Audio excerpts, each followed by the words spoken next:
Hello, welcome to the David Dravenek Show, and today I'd like to talk about advice. Advice that I'm going to give to you, invaluable advice, learned.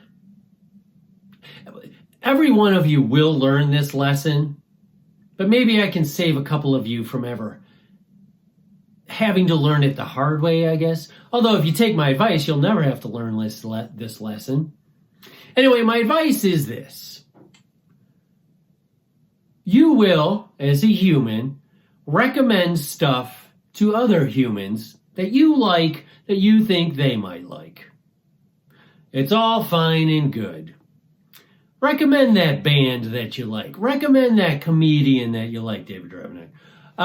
Recommend a movie or a television show. Hell, even recommend your own products, something you made, to somebody else. All of these things I've got no problem with. Here's my advice. Saving you a lot of trouble, do not, under any circumstances, follow up on your recommendation. Don't do it. Do not do it. You'll want to. You'll want to. Because the make-believe thing you play in your head is you'll ask them, hey, did you ever check out that band that I told you about? And they will say, oh, sure I did. It's the best band I ever heard. Thank you so much for changing my life. But what you will get every single time instead is, nah, haven't had time. Nah, I'll get to it. Hey, did you check out that video I made? Nah, I got better things to do. And I find, too, the closer the person is to you, the worse it hurts when they don't care about your recommendation. You know? Like, hey, best friend, you know those videos I've been making? I made like 30 of them already. Have you watched any of them? No? Okay. So, yeah, save yourself a favor. Because, I learned the hard way back in the day.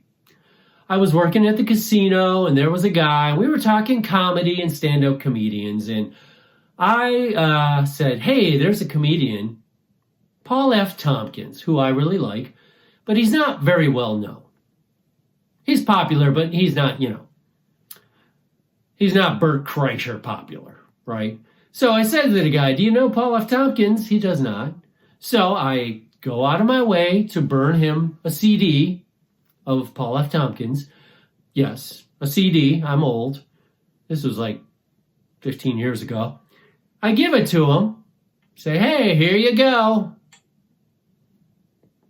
And then I made the vital mistake of asking later, have you ever, did you get a chance to listen to the CD I burned for you? And that I went through so much trouble, because actually, I first tried to burn it on a CDRW, which turns out is just for video. And then I had to burn it onto a CDR. And then I had to transport it, from my house to work and then make sure to bring it out to you. And then, the trouble of bringing it out onto the casino floor, because it's technically, we're not allowed to have this out here, because this is 10 years, 15 years before a day when people can just have their cell phones at work and they can just basically be texting while they're talking to a customer. Anyway, have you had a chance to listen to it? No? Nah. And then I went back a week later, I know you didn't have time before. Did you get it? No. Okay. Fool me once, shame on me. Fool me twice, you never get shamed again, or whatever George Bush said. He got it right. I think I even went back for a third time. Hey, have you? No? Okay. And that's it. That's when I learned my lesson. Recommend all you want, but do not do the follow-up. Years later, I was talking to a different guy at a different casino, and we were talking about stand-up comedians, and I did the same thing. Hey, Paul F. Tompkins, if you've noticed your numbers have gone up just like one or two people, it's because of me. I'm passing out your CD all over the place, like it's 1980. Well, no, they didn't have CDs. Anyway, But this time I gave him the CD, and I did not follow up. I learned my lesson. And then months later, out of nowhere, he said, "Hey, that CD you gave me, oh yeah, I really like that guy." And then I felt good. I'm like, oh, good. Versus the other time where I felt like a chump. Because you do. That's what happens. You feel like a chump. I remember one time somebody said, like, "Hey, I'm going to get Netflix. Can you recommend some good shows?" Oh, boy, can I. Gave them like 20 shows. And, hey, did you ever watch any of those? Nah. No, I'm just watching, I'm watching Orange is the New Black for the 7th time. Yeah. Now, I know you gave me all those new shows to watch, but as a rule, the universe basically has a rule that says that I cannot actually act on your recommendations. That's against the rules because we knew that you were going to come asking me about it. Which, here's the other advice that I'm struggling with, but I'm getting better at. And anyone who is a entertainer, especially, beginning stages entertainer, take the same advice as it concerns your own product. Do it, post it, and move on to the next thing. Because you will drive yourself insane if you try and follow how it's doing. Oh, it's up to 2 views. Oh, I lost a subscriber. Don't do it, because it doesn't matter. It doesn't matter. It doesn't change anything. I mean, unless you take that information and then change things, which will almost certainly yield a worser product. Like, the last thing you ever want to do is try to predict what an audience might want. Like, I don't do that at all, which is why I have no audience. But someday there will be a niche of people who like what I do. Anyway, yeah, don't follow up. Just put out a good product, move on to the next thing, because there's nothing you can do about it. So that's my advice. Don't follow up on recommendations, and don't